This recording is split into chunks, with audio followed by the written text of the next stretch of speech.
আজকে তাদের দাবির জন্য যেদিন জুলাই সনদে স্বাক্ষর হবে সেই দিনটি পর্যন্ত তাদেরকে রাস্তায় নামতে হচ্ছে। আমি মনে করি এই জাতির জন্য একটি লজ্জাস্কর। আমরা বারবার দাবি করেছি তাদেরকে স্বীকৃতি দিন, সাংবিধানিক স্বীকৃতি দিন, তাদের প্রতি মর্যাদা দেখান। কিন্তু না, আমাদের সরকার তা দেখাতে ব্যর্থ হয়েছে বলেই আজকে তারা সংসদের দক্ষিণ প্লাজায় অবস্থান নিয়েছে।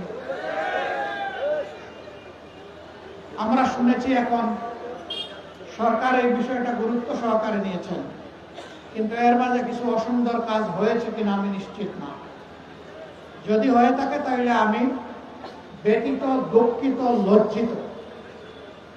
এই যারা জালিমের হাতে মার খেয়েছে, আজকে ইন্টারিম সরকারের পুলিশের হাতেও যদি তারা মার খায়, এ লজ্জা আমরা কোথায় রাখবো?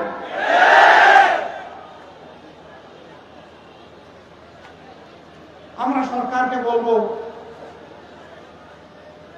দয়া করে নিজেদের দায়িত্বের প্রতি আপনারা সুবিচার করুন। আমরা আর তাদেরকে রাস্তায় দেখতে চাই না।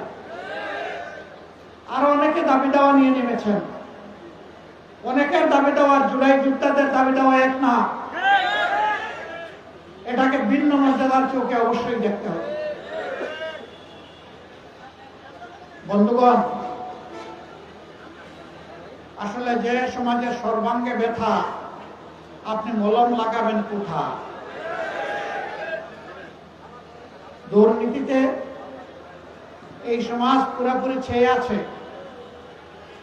আগেও ফ্যাসিজমের সময় দুর্নীতি হয়েছে, এখন আরো বিপুল শক্তিতে এখন দুর্নীতি হচ্ছে। কোথাও মানুষের কোন শান্তি নেই, নিরাপত্তা নেই, ইজ্জত নেই।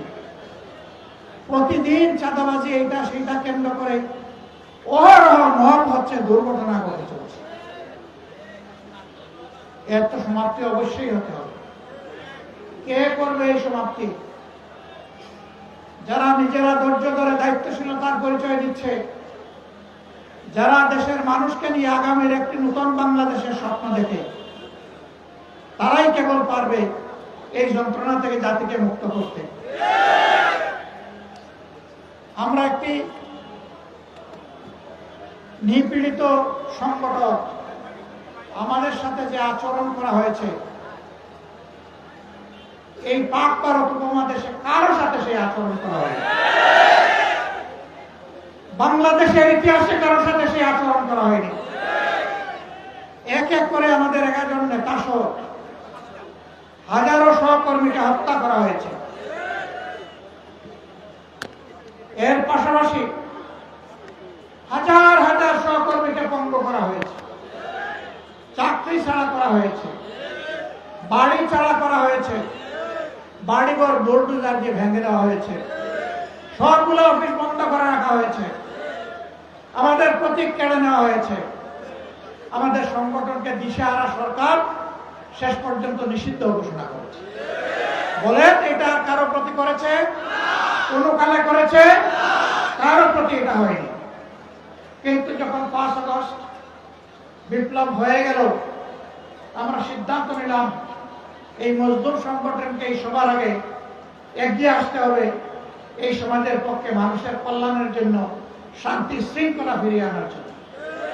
আমরা ঘোষণা দিলাম, আমরা ব্যক্তিগত পর্যায়ে কারোর উপর থেকে কোনো ধরনের প্রতিশোধ নেব না।